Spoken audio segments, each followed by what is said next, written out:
Patrick Dumont, who is the Dallas Mavericks governor, and also the son-in-law of the owner, the Adelson family, has spoken out now about the Luka Doncic trade.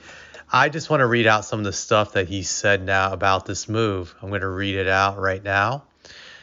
So here's his reasoning for trading out Doncic. So according to this article, Patrick Dumont revealed his reasons for making this bold decision, citing factors like culture, character, and focus. Okay, so let's see what he has to say about this. The quote: "If you look at the greats in the league, the people you and I grew up with, Michael Jordan, Larry Bird, Kobe Bryant, Shaq O'Neal, they worked really hard every day with a singular focus to win," the Mavericks governor said. "And if you don't have that, it doesn't work. And if you don't have that, you shouldn't be part of the Dallas Mavericks. That's who we want. I'm unwavering on this. The entire organization knows this. This is how I operate outside of basketball. This is the only way to be competitive and win.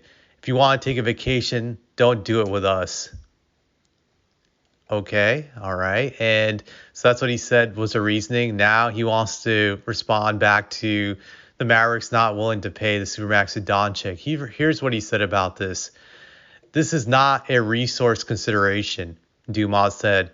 "For people who understand the NBA, and I know you do, the salary cap is basically the cap. So this is just a risk allocation decision, right? No problem signing someone to the Supermax." I want to address what he said about the Supermax. He says that he has no problem signing someone to the Supermax, but we really don't know that. Obviously, he's not put in a position now to even entertain the idea of offering a Supermax because he doesn't have a player that can qualify for a Supermax right now. So it's easy for him to cover that up, but that I still believe was a strong reason why they traded Doncic, because he didn't want to give him that Supermax deal, and that's why he did it. So I just don't fully believe that, but then again, it's just his word against mine, but I just theoretically believe that was a huge factor in doing this trade. We'll see whenever the Mavericks have a chance to offer a Supermax. I don't know when that will be now, when they'll get the next star who qualifies for that, maybe 10, 15 years from now. We'll see if he's telling the truth about that, but I have a feeling he wasn't. Now, when you cite these examples of guys who have great work ethic and who are focused on winning, Shaquille O'Neal does not come to my mind as a guy who had a great work ethic. If anything, Shaq was the first player I've ever seen in my life who was able to be out of shape and win championships and not take it seriously. He was the first guy I saw that. Granted, during the first Lakers championship run, he was in shape. He was in the best shape of his life. And after that first title, he decided he didn't care anymore about being in shape. But he was able to unfortunately pull that off and win 2 more titles.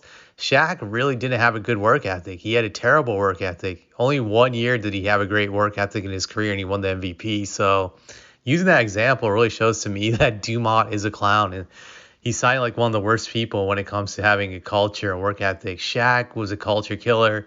He was lazy.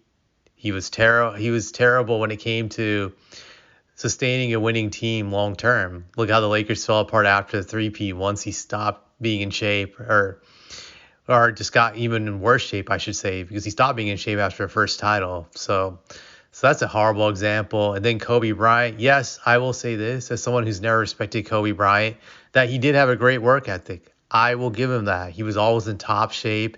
He actually overworked himself too much to his detriment, I believe. That resulted in injuries. When you hear about the stuff Tim Grover, the legendary trainer, said about him, was that Kobe's biggest flaw was he didn't know how to rest, which didn't allow his muscles time to recover. So that was a downside about Kobe, but when it comes to work ethic. But here's what I'm going to say about singular focus to win. I don't think Kobe was all about winning throughout his career. He was a very selfish player. He was about winning if he could be the man. If he could get all the credit, that's what he was about. Then winning came second. First, to be about winning, he had to know he was going to get all the credit ahead of time.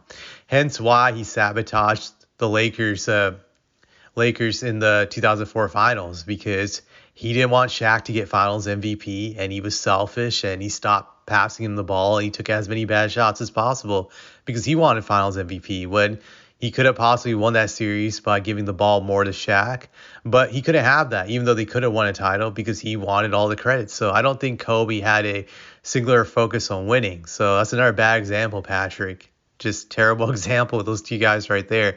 Now, Larry and Michael, I would say they did have a singular focus on winning and great work ethic. Sure, those two guys, you got me on that one, but Kobe and Shaq, no, not at all. That shows to me Patrick is a clown. But I had to say to Matt fans that this keeps getting worse and worse for you guys. That you have a clown as your owner. He clearly doesn't know what he's doing, and this is just the beginning of more terrible things to come for the Mavericks. I do think they'll make more stupid trades in the future, more dumb signings, and you guys are stuck with this horrible ownership. One thing I tell Mav fans is that you guys definitely should not give this guy an arena. He's shown already he's incompetent. That if he threatens to move, let them move. I know this sounds crazy, but what's the point of having an NBA team if you're going to have incompetent ownership that's not going to even do his best job to give you guys a winner? Instead, they'll always sabotage the team when it becomes somewhat of a good team where it could do some things. You don't want to deal with that crap. I certainly wouldn't. Just there's no point in them being there. But either they can move or he can sell the team. That's the ultimatum. If I was a Mavs fan, I would give them. And if they move, so be it. Just let them bring misery to wherever they go. Just because you can just tell they don't know what they're doing. They don't know basketball, and that's pretty much what I would say about this.